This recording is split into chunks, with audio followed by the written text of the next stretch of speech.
മലയാള സിനിമയിൽ ചില ഞെട്ടിപ്പിക്കുന്ന സംവിധായകരെയും ഞെട്ടിപ്പിക്കുന്ന സിനിമകളും കഴിഞ്ഞ വർഷം പിറന്നിരുന്നു. അതിൽ തന്നെ ഏറ്റവും ആദ്യം എടുത്തു പറയേണ്ടത് രാഹുൽ സദാശിവൻ ഒരുക്കിയ ഹൊറർ ജോണർ ചിത്രമായ ഭ്രമയുഗമായിരുന്നു. മമ്മൂട്ടിയുടെ ഗംഭീരമായ പ്രകടനവും വ്യത്യസ്തമായ ഒരു ചിത്രവും. മലയാളത്തിൽ ഇങ്ങനൊരു ചിത്രം ഇന്ത്യൻ സിനിമ പോലും പ്രതീക്ഷിച്ചില്ല. ഒരു ബ്ലാക്ക് ആൻഡ് വൈറ്റ് ഹൊറർ ചിത്രം. ബ്ലാക്ക് ആൻഡ് വൈറ്റ് ചിത്രം എന്നൊക്കെ പറയുമ്പോൾ അത്ഭുതമാണ്, ഒരു വലിയ പരീക്ഷണമാണ്. ആ പരീക്ഷണം ഗംഭീരമായി വിജയിച്ച് കയറുകയായിരുന്നു രാഹുൽ സദാശിവൻ എന്ന പുതുമുഖ സംവിധായകൻ. 2024 മലയാള സിനിമയെ പരിശോധിച്ചാൽ രാഹുൽ സദാശിവൻ എന്ന സംവിധായകനെയും മമ്മൂട്ടി എന്ന നടനെയും മറ്റുള്ളവരിൽ നിന്നും വ്യത്യസ്തമാക്കുന്ന ഒരു ഘടകമുണ്ട്. കാരണം വിരലിൽ എണ്ണാവുന്ന കഥാപാത്രങ്ങളെ വെച്ച് ഈ കാലഘട്ടത്തിൽ ഭ്രമയുഗം പോലൊരു ബ്ലാക്ക് ആൻഡ് വൈറ്റ് മൂവി എടുത്ത് വിജയിപ്പിക്കുക എന്നത് വളരെയധികം വെല്ലുവിളികൾ നിറഞ്ഞ ഒന്നാണ്. പരാജയം സംഭവിച്ചെങ്കിൽ സംവിധായകൻ എന്ന നിലയിൽ അയാളുടെ കരിയർ തന്നെ ഒരു ചോദ്യചിഹ്നമായി മാറിയേനെ. എന്നിട്ടും അങ്ങനെ ഒരു റിസ്ക് അദ്ദേഹം എടുത്തെങ്കിൽ തന്റെ കഴിവിൽ അത്രയധികം കോൺഫിഡൻസ് അദ്ദേഹത്തിന് ഉണ്ടായിരുന്നു എന്നത് ഉറപ്പുള്ള കാര്യമാണ്. മമ്മൂട്ടിയെ സംബന്ധിച്ച് തന്റെ കരിയറിലെ പീക്ക് ടൈമിൽ നിൽക്കുന്ന നേരത്ത് ഇതുപോലൊരു റിസ്ക് ഫിലിം മേക്കിങ്ങിനെ സമ്മതിക്കുക എന്നത്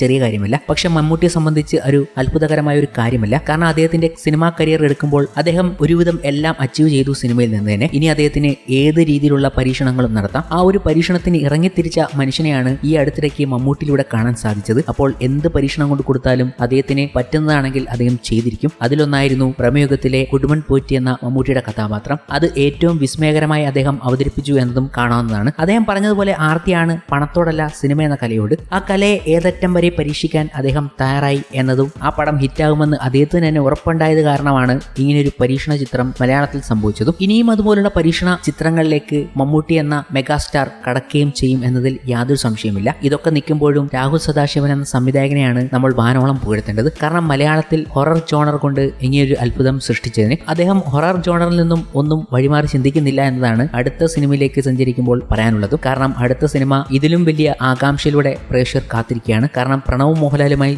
രാഹുൽ സദാശിവൻ ഒന്നിക്കാൻ പോകുന്നു എന്നതുകൊണ്ട് തന്നെ യുവാക്കളിൽ ഏറ്റവും പുതുമുഖം എന്ന് തന്നെ പറയാം. കൂടാതെ ഏറ്റവും ഫാൻ ബേസുമുള്ള ഒരു യുവ നടനാണ് പ്രണവ് മോഹൻലാൽ. അച്ഛന്റെ ഫാൻ ബേസ് തന്നെ മകനും കിട്ടിയതിൽ അത്ഭുതമൊന്നും പെടേണ്ട കാര്യമില്ല. അവസാന ചിത്രം എടുത്താലും ആ ഫാൻ ബേസ് തെളിയിച്ചു കൊടുത്തു ആ പടം ഹിറ്റായി മാറിയത്. ഹൃദയം എന്ന ചിത്രമാണ് പ്രണവിന് ഇത്രയും വലിയൊരു ഫാൻ ഫോളോവേഴ്സ് ഉണ്ടാക്കി കൊടുത്തത്. കൂടാതെ പ്രണവ് അതിൽ നിന്നെല്ലാം വ്യത്യസ്തമായി പല കഥാപാത്രങ്ങളും സിനിമകളും ചെയ്യാൻ ആഗ്രഹിക്കുന്നു എന്ന് പറഞ്ഞു കഴിഞ്ഞു. അദ്ദേഹം ആഗ്രഹിക്കുന്നത് നെഗറ്റീവ് കഥാപാത്രവും വില്ലനും ഒക്കെ ചെയ്യാനാണ്. അങ്ങനെ ഒരു സംഭവം തന്നെയാണ് പ്രണവ് മോഹൻലാലിലേക്ക് എത്തിയിരിക്കുന്നത് എന്ന് തന്നെ പറയാം. ഇത്തവണയും രാഹുൽ സദാശിവൻ ഒരുക്കാൻ പോകുന്നത് ഹൊറർ ജോണർ ചിത്രം തന്നെ. ജോണർ ഹൊറർ തന്നെയാണ്, പക്ഷേ ചാത്തനുമില്ല, യക്ഷിയും ഒന്നുമില്ല, വേറെ എന്തും വരാം എന്നതായിരുന്നു രാഹുൽ സദാശിവന്റെ വാക്കുകൾ. എന്തായാലും രാഹുൽ സദാശിവൻ എന്താണ് കുക്ക് ചെയ്യാൻ പോകുന്നത് എന്നറിയാനുള്ള സൂപ്പർ എക്സൈറ്റ്മെന്റിലാണ് ഓരോ പ്രേക്ഷകരും എന്ന് പറഞ്ഞുകൊണ്ടാണ് പ്രേക്ഷകർ സോഷ്യൽ മീഡിയയിൽ എത്തിയിരിക്കുന്നത്. ഹൊറർ മൂവി ഫാൻ എന്ന നിലയിൽ ഈ വർഷം തങ്ങളുടെ ടോപ്പ് 5 ആന്റിസിപ്പേറ്റഡ് മൂവിയിൽ ഒന്നാം സ്ഥാനത്തുള്ളത് ഈ ചിത്രമാണെന്നും അവർ പറഞ്ഞു വെക്കുകയാണ്. ചാത്തനും യക്ഷിയുമൊന്നുമില്ലാതെ ഹൊറർ എങ്ങനെ കാണിക്കും എന്നതാണ് പല പ്രേക്ഷകരും അത്ഭുതത്തോടെ നോക്കുന്നത്. വീണ്ടും ഒരു പരീക്ഷണത്തിന് ഇറങ്ങി തിരിച്ചിരിക്കുകയാണ്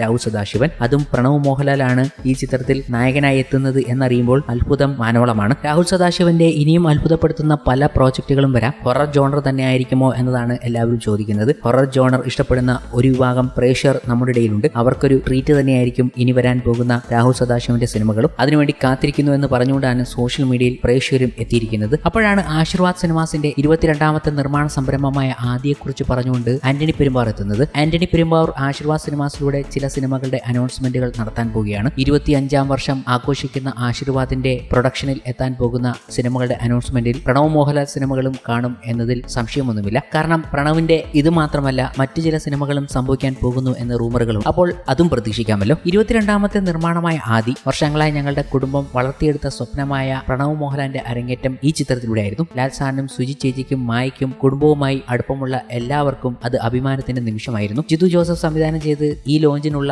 ഏറ്റവും മികച്ച ചോയ്സ് എന്നതിൽ സംശയമില്ല. അപ്പുവിന് അപാരമായ ആശ്വാസവും പിന്തുണയും പ്രദാനം ചെയ്തു. ഒപ്പം അദ്ദേഹത്തിന്റെ അരങ്ങേറ്റത്തിന് ഞങ്ങൾക്കുണ്ടായിരുന്ന അതേ വീക്ഷണം പങ്കുവച്ചു. ചിത്രത്തിലുടനീളം അപ്പുവിന്റെ ആകർഷകമായ പ്രകടനത്തിന് പരക്കെ പ്രശംസിക്കപ്പെടുകയും മലയാള സിനിമയിലെ ഒരു മികച്ച നായക നടനായി അദ്ദേഹത്തെ സ്ഥാപിക്കാൻ സഹായിക്കുകയും ചെയ്തു. മികച്ച സംവിധാനം ഞങ്ങളുടെ ടീമിന്റെ പ്രതിബദ്ധതയും കൊണ്ട് ആദി ഞങ്ങൾക്കെല്ലാവർക്കും അവിസ്മരണീയമായ ഒരു അരങ്ങേറ്റവും വൈകാരിക യാത്രയുമായി മാറി. തലമുറകൾക്കപ്പുറമുള്ള പ്രേക്ഷകരിൽ നിന്നും ചിത്രത്തിന് ലഭിച്ച സ്നേഹത്തിന് നന്ദി പ്രവഹിക്കുന്നു. അപ്പുവിന്റെ ആദ്യ സിനിമ ഞങ്ങളുടെ യാത്രയിലെ നാഴിക നാഴികക്കല്ലാക്കി. AVDയുടെ ബാനറിൽ മോഹൻലാൽ അല്ലാതെ മറ്റൊരു നടൻ അഭിനയിച്ച ഒരേയൊരു ചിത്രമാണിത്. ജനിച്ച നാൾ മുതൽ ഊട്ടിയുറപ്പിച്ച അവന്റെ അരങ്ങേറ്റം എന്നും സ്വപ്നമായിരുന്നു. അപ്പുവിന് എന്റെ ഹൃദയത്തിൽ നിന്നും ഒരു പ്രത്യേക സ്ഥാനം ഉണ്ടായിരുന്നു. ലാൽ സാറിനും അപ്പുവിനും ആദിയുടെ മുഴുവൻ ടീമിനും ഈ പ്രിയപ്പെട്ട ഓർമ്മയുടെ ഭാഗമായതിന് നന്ദി. ആശീർവാദിന്റെ പ്രൊഡക്ഷനിൽ വന്ന സിനിമകളുടെ ലിസ്റ്റിൽ ആദിയുടെ ഭാഗമെത്തിയപ്പോൾ ഇനിയും ആശീർവാദിൽ നിന്നും പ്രണവ് മോഹൻലാൽ ചിത്രങ്ങൾ സംഭവിക്കുമെന്നതിൽ യാതൊരു സംശയവും വേണ്ട. ചിലപ്പോൾ 25ാം വാർഷികം ആഘോഷിക്കുമ്പോൾ അങ്ങനെ ഒരു പ്രഖ്യാപനവും ഉണ്ടായേക്കാം. 20 ചിത്രങ്ങൾ പ്രണവിന്റേതായി സംഭവിക്കാൻ പോകുന്നു എന്ന് അടുത്തിടെ സൂചനകളും ലഭിച്ചിരുന്നു.